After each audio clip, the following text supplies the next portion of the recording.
Olá, você que nos ouve mais uma vez. Este é o episódio de número 3 do Matite Vômenos. E hoje nós vamos falar sobre totalidade, o poder de estar presente. Mas não antes de começarmos a chamada falando com quem está do lado de lá. Quem fala do lado de lá? E aí, gente, beleza? Do lado de cá, quem fala é o Elder e vamos estar totalmente presentes e conversar um pouco sobre o que é a totalidade, o que a gente tem aprendido sobre totalidade. Então, vamos lá. Brother, vou começar já sabatinando você com uma pergunta de um livro. Não sei se você já o leu. Eu ganhei de presente de uma amiga nossa em comum, que é a nossa amiga Andréia. Certa vez ela me presenteou com um livro completamente surpreendente, chamado Propósito. E a pergunta que ele me fez através do livro. E eu vou te fazer essa pergunta fazendo menção do livro do Siri Prem. O trecho do livro diz assim, ó: eu sugiro que você se pergunte, se eu não tivesse que ganhar dinheiro, nem agradar ninguém, o que eu faria da minha vida? O que eu faria com o meu tempo? O que você faria se você não tivesse que ganhar dinheiro nem que agradar absolutamente ninguém? Estar ali, presente, cumprindo o seu propósito. Bom, eu acredito que eu faria o seguinte: eu faria coisas que me dão prazer fazer. Eu me envolveria com aquelas atividades que eu gosto, que me trazem prazer. Então hoje eu poderia citar que elas são ficar com a minha família, passar um tempo com meu filho, assistir filmes. Em 2019 eu não pude assistir muitos filmes no cinema, por conta que meu filho ainda era muito novinho e eu não tinha como ir pro cinema. Então assim, tem um monte de filme de 2019 que eu quero ver e que eu não vi ainda. Assistiria animes, assistiria séries que estão atrasadas, estão na minha lista para assistir. Leria livros também que estão na fila e pela falta de tempo, eu não consigo terminar de ler ou começar a lê-los. Então teria todas essas atividades aí que eu faria, que são coisas que me dão prazer fazer. Então eu acho muito legal essa ideia. Mas esse é o seu jeito de estar presente. Porque quando você está jogando videogame, você só pensa no videogame. Se você está assistindo anime, você só assiste De anime. certa forma, sim. Uma vez eu ouvi que a gente descansa de diversas formas. Uma pessoa, por exemplo, que gosta de praticar um determinado esporte, ela consegue ficar super descansada depois de uma partida de futebol, por exemplo. Ela pode ter se cansado fisicamente, porque ela exercitou o corpo ali e tal, mas ela descansou, porque ela fez algo que ela gostava muito. Então, eu acredito que uma forma de estar presentes é justamente fazer o que você gosta, com certeza. Cada um tem a sua forma de se divertir, de descansar, mas talvez seja isso, renovar suas energias.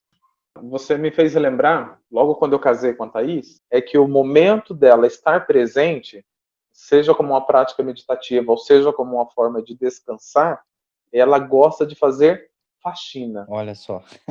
E isso no começo foi um embate muito grande, porque enquanto ela estava super compenetrada, presente naquele momento, fazendo a faxina daqui, de lá e daqui, de lá, e ela queria que eu lavasse as janelas, e eu falava, mas eu sou um intelectual, eu não sei lavar janelas. Eu não entendia, cara, como é possível alguém descansar fazendo faxina. Você gosta de faxina? Ah, eu gosto de que a minha casa esteja faxinada. Agora, de eu fazer faxina é outra história. Não, eu não sou um cara muito ligado à faxina realmente. Eu faço o que precisa. Aqui a gente tenta dividir as tarefas. Para mim fica lavar a louça, por exemplo. E eu faço porque tem necessidade de fazer e tudo, mas eu não gosto realmente. Geralmente, quando eu faço alguma coisa relacionada à faxina, eu não estou presente, porque eu coloco um podcast para ouvir, coloco uma música, a minha mente vai a outros lugares enquanto eu faço aquela determinada atividade, que é justamente o contrário de se estar presente. Eu acho que a discussão que a gente vai trazer aqui é justamente essa mania que a gente tem de fugir do momento presente, essa ânsia que a gente tem de não gostar da realidade como ela é. A gente inventa mil coisas para fazer por conta de não gostar daquelas tarefas específicas. E não só de tarefas, mas assim, às vezes qualquer coisa na vida a gente acaba usando a nossa mente para ir ou para o futuro ou para o passado e evita lidar com a situação real ali. E eu digo que isso pode ser um mecanismo de defesa, eu acho que um nome poderia ser dado a isso, que a gente tem para evitar lidar com a realidade. Como a gente tem dificuldade de lidar com o real, de lidar com o momento presente, principalmente se o nosso momento presente às vezes não é dos melhores, se a gente está vivendo um sofrimento, se a gente está passando por uma situação difícil, como que a gente se reconforta no passado ou no futuro, ou às vezes não se reconforta, ou então vai no futuro e imagina o pior cenário que pode acontecer e fica mais mal ainda. Então, essa dificuldade de se estar presente, que a gente citou aqui às vezes, comum de uma faxina, de uma atividade que você não gosta de fazer, é um padrão de comportamento, de pensamento que às vezes a gente leva para a vida. Em outras situações a gente faz isso também. O que é desconfortável para a gente dá um jeito de sumir com ela, dá um jeito de fazer outra coisa, de deixá-la um pouco mais confortável, como eu, por exemplo, escutando podcast enquanto eu lavo louça. Inclusive, não tem nada de errado, pode baixar esse podcast e escutar quando você lava a louça. É um bom momento para se ouvir. Deixa eu te falar, a gente se conhece já há bastante tempo e você se lembra da minha epopeia em busca de uma mente mais tranquila e serenar esse meu olhar sisudo que faz com que as pessoas achem que eu tenho a cara de bravo, que a gente até comentou no episódio número 0. Você está chegando aqui no episódio número 3. Tem mais alguns episódios para você maratonar e saber quem é o Adilson e quem é o Welder. E daí, olha o que eu encontrei. Estamos vivendo aí uma coqueluche por conta dessa pandemia do Covid-19, de práticas meditativas, meditações, isso, aquilo, outro, para que as pessoas consigam serenar um pouco. E daí, nas minhas pesquisas e minhas andanças, existe um termo budista chamado Zengosaidan. E o que significa isso? Viver plenamente o presente, despreocupado do passado e do futuro. Não lamente o ontem, nem anseie o amanhã.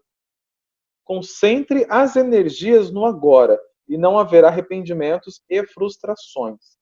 Essa é uma citação que está no livro Manual de Limpeza de um Monge Budista. Que título interessante de livro. E eu, curioso, peguei esse livro, fui ler, e um dos primeiros exercícios do estar presente no budismo é a limpeza. Caras começam o seminário fazendo a limpeza. Então você tem um uniforme de limpeza, você vai limpar o templo, daí depois você limpa o banheiro, você limpa aquilo outro. E me fez lembrar quando eu fui seminarista, que uma das orientações já no começo do seminário era como usar o banheiro, porque eram muitos homens e existe uma máxima do senso comum em que o homem não sabe usar o banheiro.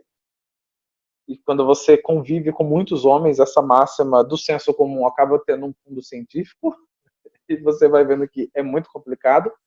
Mas a orientação do meu reitor eram duas. Ele falava assim: ao fazer o número 1, finja que está cometendo um crime. Caramba. Não deixe vestígio. E ao fazer o número 2, seja discreto. Ninguém precisa testemunhar as suas sujeiras. Isso é muito bacana em relação a esse tipo de vivência, do estar presente, principalmente nessas questões. No processo de tratamento que eu te falei, já com a psicoterapia, falava-se muito disso. Esquece o passado, mas não o esquecer no sentido de ignorar que existiu, mas que a gente possa conviver presente e passado de uma forma mais tranquila. Eu lembro, acho que foi no episódio 1, penso que seja. No episódio 1 falamos sobre o poder do agora. E daí essa busca do estar presente leva novamente ao livro do Eckhart Tolle. Ele vai dizer que não existe nada fora do agora. Você está vivendo agora. O ontem é um agora que deixou de existir, o amanhã é um agora que ainda não existe, e ele vai continuar não existindo até que você viva o agora. Presencie ele. Né? A psicologia ela fala o que sobre o agora, Welder?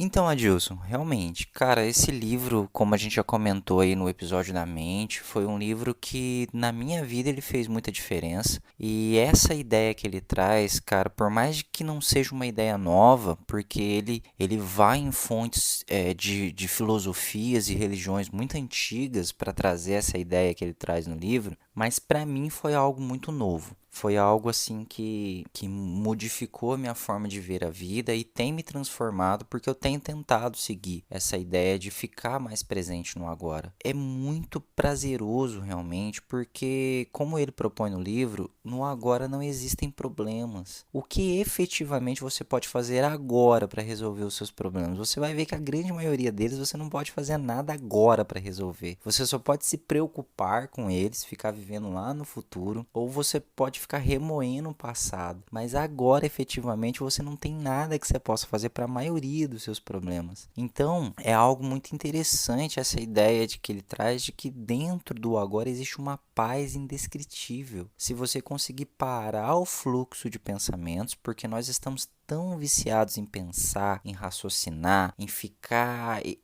adiantando o que pode acontecer, se preocupando com as questões, com os problemas que nós temos, que nós de fato não prestamos atenção ao agora. A gente perde os momentos que estão perto de nós. Eu ouvi uma história uma vez, eu não vou saber dizer as fontes dessa história, mas eu ouvi uma história que dizia o seguinte, que um discípulo chegou para o seu mestre e perguntou: mestre, como posso fazer para alcançar a felicidade? O que fazer? Qual o caminho para alcançar a felicidade? E o mestre falou para ele: olha, prepara suas coisas, que amanhã a gente vai fazer uma trilha pela montanha e quando a gente chegar no final dessa trilha, eu vou explicar para você, eu vou falar para você qual que é o segredo da felicidade. E aí, assim, eles fizeram, né? O discípulo preparou tudo, ele se arrumou todo para poder ir e muito ansioso pela resposta, o segredo da felicidade. E aí eles começaram a trilha, foi uma trilha longa, passaram por vários caminhos, passaram por cachoeiras, passaram tudo que tem uma trilha. Quem gosta de trilha aí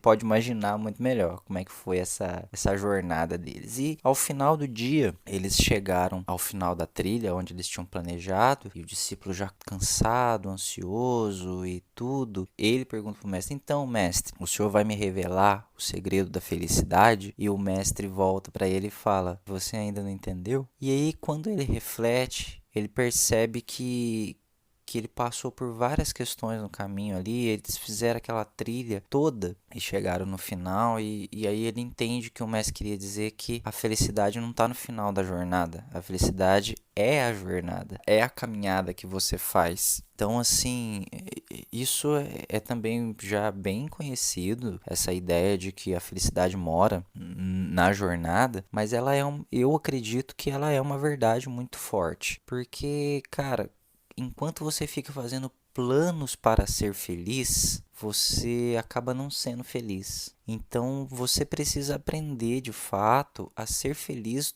no aqui e no agora, a focar no aqui e no agora, porque a felicidade mora nesses pequenos momentos, é a sua trajetória que vai fazer você ser feliz.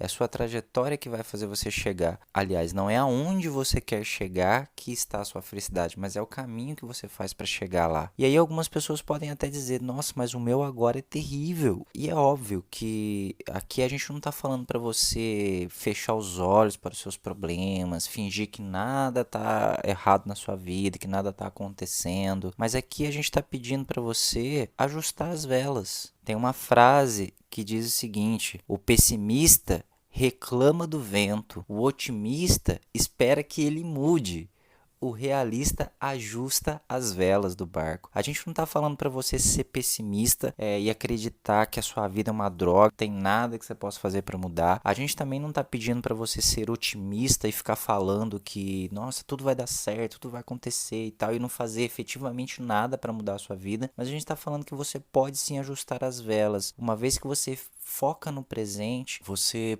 tem condições de verificar assim, cara, o que eu posso fazer efetivamente agora para resolver o meu problema? Se não tem nada que você possa fazer agora, cara, é inútil você se preocupar agora. Deixa para se preocupar quando chegar a situação. Se agora você pode fazer alguma coisa para resolver, talvez seja interessante você fazer então o que você precisa fazer e parar de procrastinar. Eu sei que não é tão simples assim como a gente fala no podcast e tudo, mas é a essência do que a gente está falando que é importante. E como a gente falou no episódio da mente, às vezes você vai precisar de ajuda. Às vezes você pode precisar de uma ajuda profissional, de uma ajuda de um amigo, da ajuda de alguém que você confia, de ajuda de um poder superior, se essa é a sua crença, por que não? Então, assim, mas a ideia é, no agora reside tudo de melhor que a gente pode alcançar. Está aqui no agora. Tem a solução de todos os problemas, está no agora, não está no futuro nem no passado. Então, no momento em que nós escolhemos a pauta de falar sobre a totalidade, do estar presente, eu quis dialogar com você em relação a essas coisas que me trouxeram para o momento presente, onde parece que não, mas esse processo terapêutico de estar só, e este só, nós estamos falando só consigo mesmo, ele se faz necessário por uma higiene. Assim como os monges aprendem que para estar no momento presente, eles saem limpando todo o templo, na realidade, aquela limpeza, ela não é só uma limpeza externa, é uma limpeza interna. A monja Coen, ela fala isso. No momento que você estiver lavando uma louça, lave a louça, seja o prato, esteja com o prato.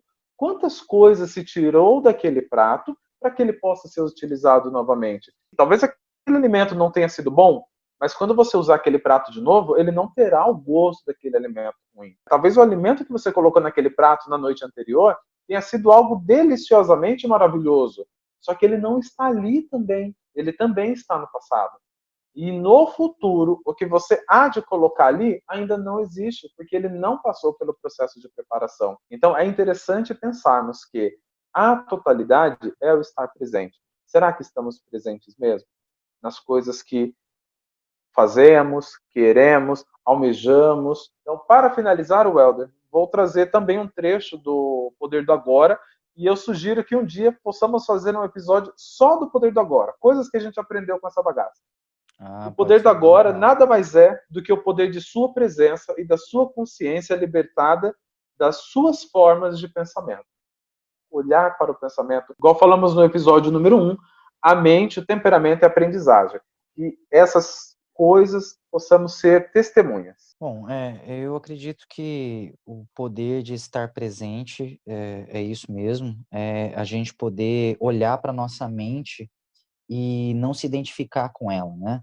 A gente falou no episódio 1, como você bem citou, que a nossa mente ela tem padrões de pensamento que são automatizados e a gente se identifica com eles e acaba reproduzindo eles automaticamente, inconsciente. Isso é uma verdade, é só você perceber quando a sua mente está vazia, a sua mente, ela pega a primeira informação que ela tem e começa a rodar. Tenta entrar no banheiro sem estar presente para você ver.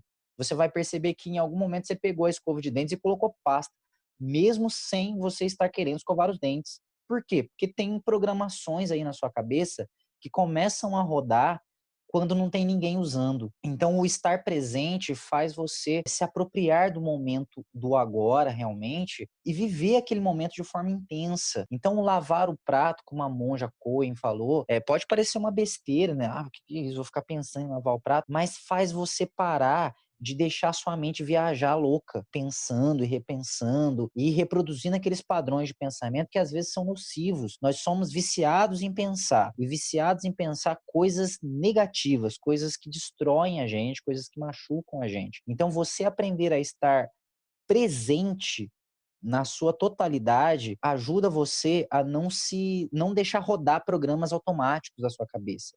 É estar como um observador da sua mente o tempo todo. É olhar e falar, nossa, olha onde que eu estou viajando. Nossa, olha onde a minha mente foi. Que viagem que é essa? Porque a nossa mente viaja e a gente embala, entra no embalo dela. Aprender a estar totalmente presente nessa totalidade que a gente está dizendo ajuda a gente a lidar com a identificar, inclusive, esses padrões de pensamento nocivos e a corrigi-los, se for esse o nosso desejo, né? E melhorar e nos curar psicologicamente por conta disso, por conta dessa habilidade que a gente aprende. Beleza? Então, Helder, muito obrigado pela sua participação e contribuição. Até a próxima. Obrigado, pessoal. Valeu por ouvir aí. Até a próxima.